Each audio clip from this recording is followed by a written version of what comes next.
Hello everyone, welcome you all to success Gyan. मैं आपका friend Manjeet. आज हम डिस्कस करेंगे शेयर मार्केट के बारे में। तो चलो स्टार्ट करते हैं। शेयर मार्केट या स्टॉक मार्केट इंटरचेंजेबली हम दोनों को यूज करते हैं। तो स्टॉक मार्केट, इन दोनों को बाइफरकेट करके देखते हैं। Stock plus market. स्टॉक का मतलब है कि किसी आइटम को आपने इकट्ठा करके रखा हुआ है, स्टॉक करना, रोक के रखना, कोई सामान खरीद के आपने रखा हुआ है, ठीक है। और मार्केट का मतलब आपको पता ही है कि जनरली आप सामान परचेज करने जाते हो मार्केट में, नॉर्मल जो बाइंग एंड सेलिंग वहाँ पे होती है उसे बोलते हैं मार्केट। अगर आप लोगों को ये नहीं पता कि शेयर क्या होता है तो चलो थोड़ा उसके बारे में डिस्कस कर लेते हैं। और इसको डिटेल में अगर आपने समझना है तो मैं डिस्क्रिप्शन में लिंक डाल दूंगा, वो वीडियो आप देख सकते हो, वहाँ से आपको अच्छे से पता चल जाएगा कि शेयर क्या होता है। बट यहाँ पे एक जनरल सेंस में हम बात करते हैं कि शेयर क्या होता है, एक पोर्शन ऑफ कैपिटल। यानी कि जैसे फॉर एग्जांपल, एक सिंपल एग्जांपल लेते हैं। अगर एक बंदा कोई बिजनेस कर रहा है तो उसे बोलते हैं सोल प्रोप्राइटरशिप, यानी कि वो अकेला ही मालिक है, उसने ही जितने रुपए लगाए हुए हैं, जो कैपिटल है सारी उसी की है, और जो भी प्रॉफिट होगा वो सारा उसी का होगा।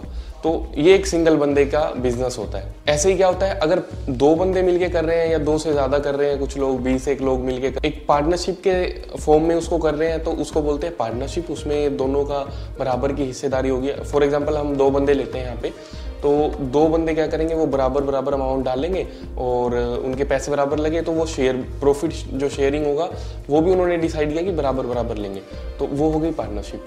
ऐसे ही क्या होता है कि अगर और भी ज़्यादा कैपिटल चाहिए, जैसे और भी ज़्यादा पैसे चाहिए, बड़े लेवल पे आपको काम करना है, तो उसमें क्या होता है, ये थोड़ी बहुत अमाउंट से एक दो बंदे 20 बंदे मिलके पूरी नहीं कर पाते हैं, आपको बहुत स्केल पे काम करना होता है। फॉर एग्जांपल अगर आप नेटवर्क कंपनीज की बात करेंगे, जो सिम वगैरह होती है, उन्होंने टावर्स लगाने होते हैं, तो मतलब उनको क्या होता है, एक बहुत ज़्यादा इंफ्रास्ट्रक्चर उनको डेवलप करना पड़ता है, बहुत ह्यूज इन्वेस्टमेंट उनकी लगती है। तो इसके लिए एक दो 10-20 बंदे मिलके नहीं कर पाते हैं, इसीलिए वो क्या करते हैं, पब्लिक से पैसे मांगते हैं, अपनी जो कंपनी है उसको स्टॉक मार्केट में लिस्ट कर देते हैं, और वहाँ से हर कोई बंदा अपना पोर्शन उसमें परचेज कर सकता है कि मैं इतने रुपए लगाऊंगा आपकी कंपनी में, मैं इतने रुपए लगाऊंगा, सो दैट कि वो भी प्रॉफिट की हिस्सेदारी ले सके। फॉर एग्जांपल एक कंपनी को चाहिए 100 रुपीज़, 100 छोटी अमाउंट हो जाएगी कंपनी के लिए। सिंपल आपको समझाने के लिए फिर भी मैं छोटी अमाउंट लेता हूँ, 1 लाख रुपीज़, ठीक है। एक कंपनी को चाहिए 1 लाख रुपीज़। अब उसने क्या किया, उसके शेयर्स निकाल दिए। कितने, अगर एक शेयर का प्राइस उसने 100 रुपये डिसाइड किया तो कितने शेयर बनेंगे, 1 lakh divided by 100 rupees face value जो उसकी है, तो कितने बन गए, 1000 शेयर्स। तो यानी कि 1000 लोग मिल के एक एक शेयर लेंगे तो 1 लाख रुपीज़ पूरे हो जाएंगे। या फिर एक बंदा भी ले सकता है, that depends on their capacity. तो बड़ी अमाउंट होती है तो वो कम लोग खरीदते हैं। कुछ लोगों ने 10 शेयर ले लिए, किसी ने 50 ले लिए, किसी ने 1000 ले लिए। जिसकी जितनी जितनी कैपेसिटी है वो उतने शेयर्स परचेज कर लेते हैं। चलिए एक और तरीके से समझाता हूँ मैं आपको। जैसे फॉर एग्जांपल ये एक कंपनी की टोटल कैपिटल है, ठीक है। अगर एक बंदा बिजनेस कर रहा है तो वो इसको उसने लगाया, इससे जो भी प्रॉफिट आएगा वो लेगा।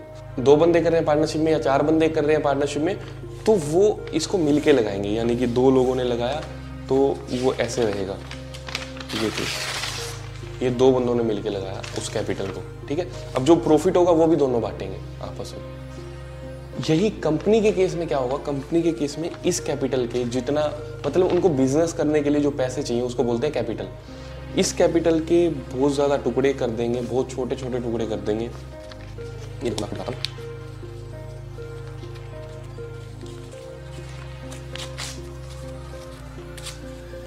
तो ये होती है कंपनी की टोटल कैपिटल, और ये ऐसे टुकड़ों में डिवाइड हो जाती है। फॉर एग्जांपल अगर हम इस एक टुकड़े को लेते हैं, ये एक टुकड़ा मैंने लिया, एक शेयर मैंने कंपनी का परचेज किया, ठीक है।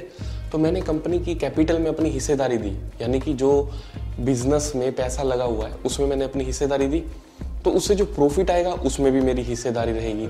और उसमें क्या होता है, कुछ सर्टेन राइट्स भी होते हैं, जैसे वोट डालने का राइट होता है, डिपेंड करता है कितने शेयर्स आपके पास हैं, मेजोरिटी जिसकी होगी तो उस अकॉर्डिंग डिसीजंस भी लिए जाते हैं, उसका भी आपको राइट मिलता है, ठीक है।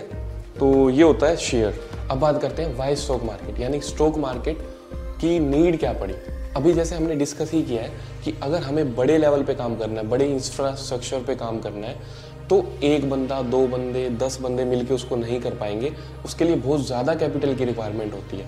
तो इसीलिए एक छोटे छोटे पोर्शन में डिवाइड करके कैपिटल को लोगों से पैसे लिए जाते हैं कि आप अगर थोड़ा थोड़ा थोड़ा थोड़ा करके दोगे तो वो एक बहुत बड़ी अमाउंट हो जाएगी, तो हम उस प्रोजेक्ट पे काम कर सकेंगे। तो इसीलिए स्टॉक मार्केट की रिक्वायरमेंट पड़ी, क्योंकि एक कंपनी को लार्ज कैपिटल की रिक्वायरमेंट होती है और उसके लिए उसको पैसा पब्लिक से लेना पड़ जाता है। चलो बात करते हैं आईपीओ की। आईपीओ क्या होता है? आप लोगों ने बहुत ज़्यादा नाम सुना होगा, इस कंपनी का आईपीओ निकला हुआ है, उस कंपनी का आईपीओ निकला हुआ है। मैं बताता हूँ आईपीओ क्या होता है। आईपीओ होता है इनिशियल पब्लिक ऑफरिंग, यानी कि कंपनी जब फर्स्ट टाइम अपने शेयर्स मार्केट में करती है उसे बोलते हैं आईपीओ। जैसे फॉर एग्जाम्पल मैंने एक कंपनी स्टार्ट की और मेरे को चाहिए 1 लाख रुपीज़, तो मैंने 100 रुपीज़ के 1000 शेयर्स मार्केट में कर दिए, ठीक है। अब उसके बाद क्या हुआ, मेरे को तो अपनी कैपिटल मिल गई, वो प्राइमरी मार्केट उसे बोलते हैं कि कैपिटल लेके मैं अपना काम स्टार्ट कर दिया मैंने। अब क्या हुआ, सेकेंडरी मार्केट होती है एक, जिसमें क्या होता है, अब वो जो लोग हैं आपस में सेल परचेज करते रहेंगे। जैसे फॉर एग्जांपल किसी बंदे ने मेरे उस 1000 में से किसी ने 100 शेयर लिए थे, ठीक है। तो अब उसको लग रहा है कि मेरी कंपनी और ग्रो करेगी तो वो और परचेज कर सकता है। उसने 100 और शेयर परचेज करने की रिक्वेस्ट डाली, तो अगर कोई बेच रहा होगा वो 100 शेयर तो वो उसको मिल जाएंगे, वो एक्सचेंज हो जाएंगे उनके। ऐसे ही दूसरी तरह से भी होता है, जैसे फॉर एग्जांपल किसी को लग रहा है कि मेरी कंपनी आगे ज़्यादा ग्रो नहीं करेगी, या वैसे ही जनरली वो निकालना चाहता है कैपिटल वापस, तो वो सेल कर सकता है अपने शेयर्स, उसने सेल किए, कोई और परचेज कर लेगा। तो ऐसे ये सेकेंडरी मार्केट में काम चलता रहता है। ट्रेडिशनल स्टॉक मार्केट और modern stock market. Traditional stock market में क्या रहता था कि पहले बहुत पंगा होता था। जैसे फॉर एग्जांपल आप अपने घर से बैठ के शेयर परचेज नहीं कर सकते थे, कर भी सकते थे तो वो ब्रोकर आपका काम करता था। आप जैसे कॉल वगैरह करके उसको बोलोगे कि मेरे बिहाफ पे आप शेयर बाय करो, मतलब प्रैक्टिकली क्या होता था कि वहाँ पे लाइनें लगती थी, बोलियाँ लगती थी कि मुझे इतने का शेयर चाहिए, मुझे इतने का बेचना है। तो ये सब चीज़ें होती थी, जिसका अगर आपने हर्षद मेहता स्कैम देखा होगा, वेब सीरीज़ है स्कैम 1992 करके, मैं उसका थोड़ा सा पार्ट डाल देता हूँ, आप वहाँ पे देख के समझ जाना कि कैसे ट्रेडिशनल मार्केट में डील होती थी। देख लो एक बार, फिर डिस्कस करते हैं। शेयर मार्केट इतना गहरा कुआं है जो पूरे देश की पैसे की प्यास बुझा सकता है, और मैं इस कुएं में डुबकी लगाना चाहता हूँ। लेकिन इसमें बहुत रिस्क है। रिस्क है तो इश्क है। जैसा कि आपने देखा कैसे लाइनें वाइनें लगी हुई होती हैं, ऐसे होता था ट्रेडिशनल में कि मुझे इतने का परचेज करना है, इतने का सेल करना है, मुझे दे दो। और उसमें क्लियरेंस टाइम भी बहुत डिले होता था, बहुत लेट मिलती थी चीज़ें, क्योंकि सब चीज़ फिजिकल थी। आज के टाइम पे क्या होगा कि आप बस अपने मोबाइल के थ्रू ही एक ऐप डाउनलोड करके उसके थ्रू ही सेल एंड परचेज कर सकते हो, और बिल्कुल उसी टाइम हाथों हाथ सेटलमेंट हो जाती है। पेमेंट की सेटलमेंट में थोड़ा बहुत टाइम लग जाता है, बट जो शेयर परचेज एंड सेल आपको करनी है इमीडिएटली वो हो जाती है। ब्रोकर अभी भी रहते हैं, वो जैसे पहले फिजिकली होते थे, आजकल ऑनलाइन वो चीज़ें सब रहती हैं। डिटेल में हम नेक्स्ट वीडियो में उसके बारे में डिस्कस करेंगे, कैसे ओपन करते हैं, कौन से ब्रोकर्स हैं, कौन सी ऐप्स हैं, वो हम नेक्स्ट वीडियो में डिस्कस करेंगे। आप नीचे कमेंट करके बताना, उसकी वीडियो भी मैं बना दूंगा। अब बात करते हैं NSE BSE के बारे में। NSE क्या है? National stock exchange. BSE है बॉम्बे स्टॉक एक्सचेंज। ये दो ऐसे एक्सचेंज हैं, मैं आपको सिंपली समझाता हूँ। जैसे मॉल्स होते हैं, अगर जिन लोगों ने नहीं देखे हैं मॉल्स, मैं बता देता हूँ। जैसे बड़े बड़े एक इंफ्रास्ट्रक्चर होते हैं, उसके अंदर बहुत सारी छोटी छोटी आप कह सकते हो कि दुकानें होती हैं। तो वो एक बड़ा मॉल हो गया, उसके अंदर छोटी छोटी दुकानें हो गई, स्टोर्स हो गए, ठीक है।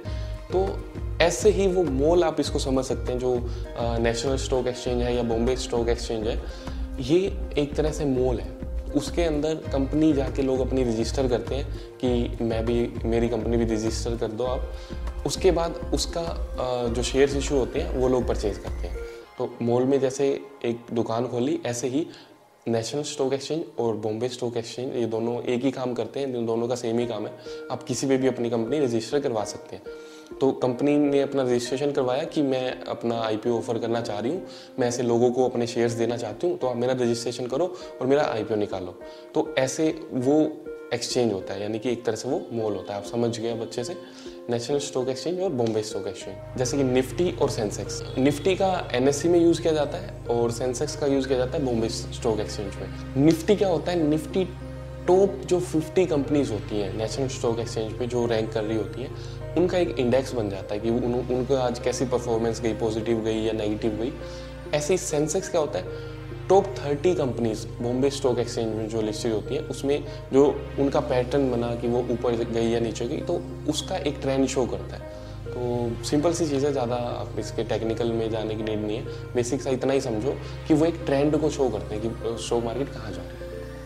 अब जैसे हर मार्केट को रूल्स रेगुलेशंस होते हैं कि कोई किसी के साथ फ्रॉड ना करे, चीट ना करे, तो इसी तरह से स्टॉक मार्केट में इस सब चीज़ों को रेगुलेट करने के लिए एक बोर्ड है जिसे बोलते हैं stock exchange board of India, SEBI, जो इन सब चीज़ों पे कंट्रोल रखती है कि कोई किसी के साथ फ्रॉड ना हो, कोई चीट ना हो। टाइम टू टाइम जो रूल्स अपडेट करती रहती है वो पूरी तरह से इसको रेगुलेट करती है स्टॉक एक्सचेंज। बहुत इंपॉर्टेंट क्वेश्चन कि आप स्टॉक मार्केट में कैसे इन्वेस्ट कर सकते हैं। तो अभी की वीडियो में मैंने आपको बेसिक आइडिया बता दिया अबाउट स्टॉक मार्केट क्या होती है, शेयर्स क्या होते हैं, उसको जैसे सेबी रेगुलेट करती है, एनएससी क्या होता है, बीएससी क्या होता है। तो बेसिक चीज़ें मैंने आपको बताई हैं, आईपीओ के बारे में आपको बताया।